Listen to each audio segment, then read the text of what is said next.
আজ আমরা যাকে সঙ্গে পেয়েছি তিনি বাংলাদেশের সাবেক প্রধানমন্ত্রী শেখ হাসিনা। আপনি বলে আসছেন যে আওয়ামী লীগকে বাদ রেখে নিষিদ্ধ করে নির্বাচন, গণতন্ত্র ঠিকঠাক চর্চা হবে না। আমরা আপনার কাছে একটু জানতে চাই। এখন দেখলাম আওয়ামী লীগ ব্যান করতে হবে, তার জন্য আন্দোলন। কারা আন্দোলন করে? এরা কারা? কেউ কেউ বলছে এটা বিপ্লব। এটা কি বিপ্লব হচ্ছে? এটা তো বিপ্লব না, এটা সম্পূর্ণ সন্ত্রাসী কর্মকাণ্ড।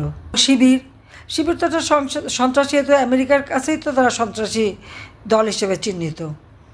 আজকে এরা আন্দোলন এবং সমর্থন দিচ্ছে। আওয়ামী লীগ ব্যান করতে হবে, যুবলীগ ব্যান করতে হবে, স্বেচ্ছাসেবক লীগ ব্যান করতে হবে, আর ছাত্রলীগ ব্যান করেছে। আমার প্রশ্ন হচ্ছে, আমি ডক্টর ইউনূসকে জিজ্ঞেস করি, আপনি কোন ম্যান্ডেট নিয়ে ক্ষমতা এসেছেন যে আপনি এই নির্দেশ দেন? আপনার কি অধিকার আছে? কোন রাইট আছে? সাংবিধানিক রাইট আছে? না। জনগণের সমর্থন আছে? না। এসেছেন অস্ত্র হাতে, জঙ্গিদের সহায়তায়। তাহলে আমরা রাজনীতি করি, জনগণের ভোটে নির্বাচিত আমরা। বৈষম্য বিরোধী আন্দোলনের নামে তো বৈষম্যই সৃষ্টি করা হয়েছে, যেখানে জনগণের ম্যান্ডেটের কোনো দাম নাই, মতামতের কোনো দাম নাই। হ্যাঁ, মেটিকুলাস ডিজাইনের অংশ হিসেবে তিনি 40 জন লোক ভাড়া করেছেন, 5 লাখ 7 লাখ টাকা বেতন এবং 40-50টা পেজ খুলে তিনি ওই কর্পোরেট বিজনেসের নামে যেভাবে তারা অ্যাড দেয়, ওইভাবে অ্যাড দিয়ে উনি 1 কোটি মানুষের মতামত আনবে, যে তারা বলবে যে ইউনূস সাহেব আপনি ক্ষমতায় থাকেন। যান না গ্রামে গঞ্জে, যান না সাধারণ মানুষের কাছে বা চাকরিজীবীদের কাছে, কয়জন আপনাকে হ্যাঁ বলে যে আপনি থাকেন? কেউ বলবে না। বলবে বাবারে এখন আমাদের ছাড়ো, এই যন্ত্রণা আর দিও না, আমরা শেখ হাসিনার আমলেই ভালো ছিলাম, আওয়ামী লীগের আমলেই ভালো ছিলাম, সেটাই বলবে। সেই কথাটা এখন পছন্দ হচ্ছে না, সেই জন্যই এখন শেখ হাসিনাকে হত্যা করতে পারলেন না, এটাই দুঃখ। আর 2 বোন ক্ষমতা মানে আমাদেরকে খতম করতে পারলে সে খুব খুশি হতো, যে জন্য আমার আওয়ামী লীগের নেতাকর্মীদের রক্ত ঝরাচ্ছে, মিথ্যা মামলা দিয়ে দিচ্ছে। আমাদের মহিলা আওয়ামী লীগ, যুব মহিলা লীগ, সেই মেয়েদের পর্যন্ত গ্রেপ্তার করছে। ছোট বাচ্চা বুকের দুধ খায়, সেই বাচ্চাকে ফেলে দিয়ে গ্রেপ্তার করা। 3 বছরের বাচ্চা সহ মাকে গ্রেপ্তার করা, কুপিয়ে মেরে ফেলা। ছেলেকে পেলো না, অ্যারেস্ট করতে পারলো, মাকে কুপিয়ে মারা, আগুন দিয়ে মারা, বাবাকে মারা, চরম অসভ্যতার মতো ব্যবহার। আর এই ছেলেপেলেগুলি এত বেয়াদবের মতো ব্যবহার করে, তাদের ঘরে মা বাপ নাই। কী শিক্ষা দিয়েছে মা বাপ? শিক্ষকদের অপমান, তাদের গলায় জুতার মালা পরানো, তাদেরকে জোর করে মানে পদত্যাগ করানো থেকে শুরু করে এহেন ধরনের কথা নাই না বলে।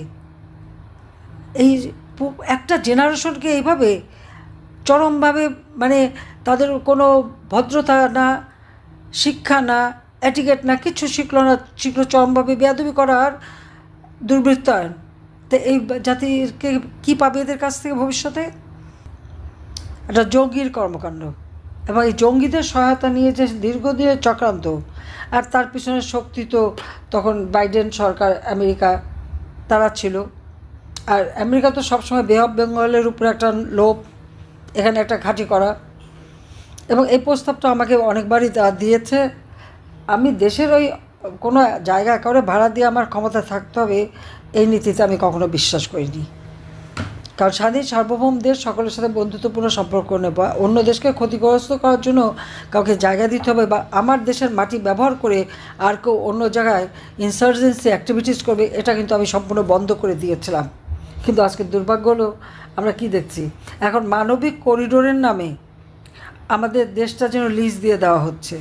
যে বঙ্গোপসাগরে আমার বিশাল সমুদ্র সীমা, মিয়ানমার এবং ভারতের কাছ থেকে আমি বলতে গেলে অর্জন করে নিয়েছি, আন্তর্জাতিক আদালতে মামলা করে জয়ী হয়ে নিয়েছি। আজকে সেই সমুদ্র সীমাও কিন্তু আমাদের আর আয়ত্তে থাকবে না, সেটাও চলে যাবে। কারণ আমেরিকার যে পরিকল্পনা, এটা তো সকলেই জানা উচিত, এতদিনে সবাই জানে। যখন আমি বলতাম তখন হয়তো অনেকের খারাপ লাগতো, ভাবতাম আমি এটা কী বলি। আর ইউনূস যে তাদের হাতের পাপেট, একটা পুতুল, এটাও সকলে বিশ্বাস করতো না, এখন নিশ্চয়ই বিশ্বাস করে।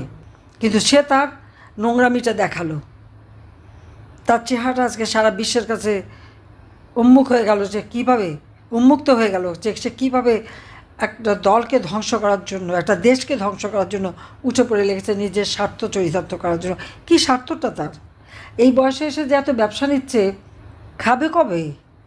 খেতে পারে সব? সেটা আমার প্রশ্ন।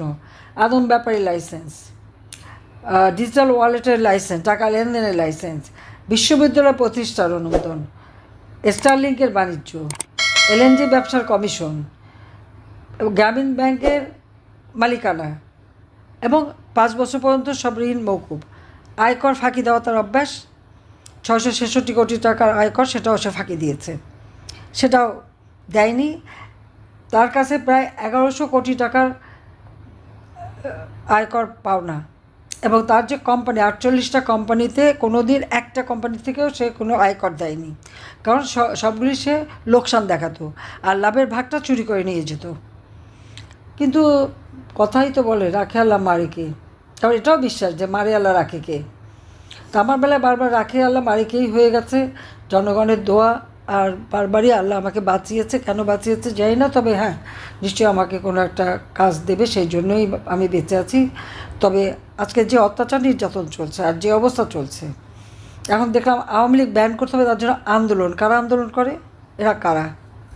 এবং এভাবে একটা মানুষের দৃষ্টিটা সরিয়ে দিয়ে অপরদিকে কিন্তু ওই করিডোরের বিরুদ্ধে সবাই কিন্তু ইতিমধ্যে কিন্তু সেই আরাকান আর্মি বা এদেরকে সহযোগিতা করা বা তাদেরকে মদত দেওয়ার সব রকম প্রচেষ্টা কিন্তু অব্যাহত রয়ে গেছে। আজকে যদি জান্তা সরকার এই আরাকান আর্মির উপরে আক্রমণ শুরু করে, এয়ার অ্যাটাক করে, সেগুলি কোথায় যেয়ে পড়বে? শুধুই কি তাদের উপরে পড়বে? বাংলাদেশ ক্ষতিগ্রস্ত হবে না? বাংলাদেশকে কেন এই ধরনের ঝুঁকির মধ্যে ডক্টর ইউনূস ফেলছে সেটা আমার প্রশ্ন। কেন বাংলাদেশের জনগণের ভাগ্য নিয়ে সে সিনেমেরি খেলছে? তার তো পয়সার অভাব নাই।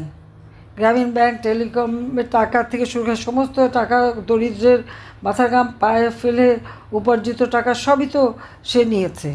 তার তো বিলিয়ন বিলিয়ন ডলার নাকি বিদেশে, ফ্রান্সে নাকি 2 বিলিয়ন ইনভেস্টমেন্ট করছে, কিন্তু বাংলাদেশে 1 পয়সাও করেনি, দেয়নি। গ্রামীণ ব্যাংকে এমডি পদে চাকরি করেছে, কিন্তু গ্রামীণ ব্যাংকে কোনো দিন কোনো টাকা ডিপোজিট দেয়নি, তার কোনো টাকা ওখানে নাই, তার কোনো মানে বিনিয়োগও নাই। কিন্তু বিশ্বের কাছে একটা মিথ্যা ধোঁকাবাজি দিয়েছে যে গ্রামীণ ব্যাংকটা কি তার নিজের হাতে করা। তাহলে তার বিনিয়োগ কোথায়? গ্রামীণ ব্যাংকে বিনিয়োগ তো নাই, বরং গ্রামীণ ব্যাংকটাকে চুষে চুষে খেয়েছে। এখন তো সবটুকু, আগে যেখানে পাবলিক প্রপার্টি ছিল 25 ভাগ, সেটুকুও সে দখল করে নিয়েছে একটা অর্ডার দিয়ে। আজকে ইউনূস ক্ষমতা আসার পর আপনি যদি হিসাব করেন যে তিনি কি পেলেন আর বাংলাদেশের জনতা কি পেল, তার যেটুকু গোছানো সে সবই করে ফেললো। আর জনগণকে কি দিল? সারা দেশের মানুষকে চরমভাবে সে অশান্তি দিয়ে রাখছে। ডাকাতি, চুরি, ছিনতাই প্রতিদিনের ব্যাপার। মহিলারা বাইরে বেরোতে ভয় পায়, কারণ সে তো ওই জঙ্গি এবং সন্ত্রাস করেই তো ক্ষমতা এসেছে। এখানে কোনো বিপ্লবও হয়নি, এখানে কোনো অভ্যুত্থানের। আর সেটা তো ডক্টর ইউনূস নিজেও বলেছে। বিল ক্লিন্টন ফাউন্ডেশনের অনুষ্ঠানে যে বললো, তো এটা ছাত্ররা জানতো না, এটা জনগণও জানতো না, কোনো নেতা ছিল না। তার মেটিকুলাস ডিজাইনের মাস্টার মাইন্ড দ্বারা এই আন্দোলন করে সে শেখ হাসিনাকে ক্ষমতা থেকে সরিয়ে ক্ষমতা দখল করেছে। কি সম্মানের ব্যাপার! সে ডাকাতি করে, সন্ত্রাস করে, ক্ষমতা দখল করে উচ্চস্বরে কথা বলে। লজ্জা শরম বলেও তো একটা কথা থাকে। আমি জিজ্ঞেস করি, ডক্টর ইউনূস সাহেব, আপনার যে এত বড় বড় কথা, এত বিদেশি বন্ধু, তা আপনি মুখ দেখান কিভাবে? আপনি তো সন্ত্রাস করে ক্ষমতা দখল করেছেন, জনগণের ম্যান্ডেট নিয়ে আসেননি, সাংবিধানিকভাবে ক্ষমতা দখল করেননি বা আসেননি, ভোট করে জিতে আসেননি, এসেছেন জঙ্গিদের সহায়তায়। তার মানে বাংলাদেশটা এখন জঙ্গির দেশ, সন্ত্রাসের দেশে পরিণত করেছে। সবাইকে ধন্যবাদ। জয় বাংলা, জয় বঙ্গবন্ধু, বাংলাদেশ চিরজীবী হোক।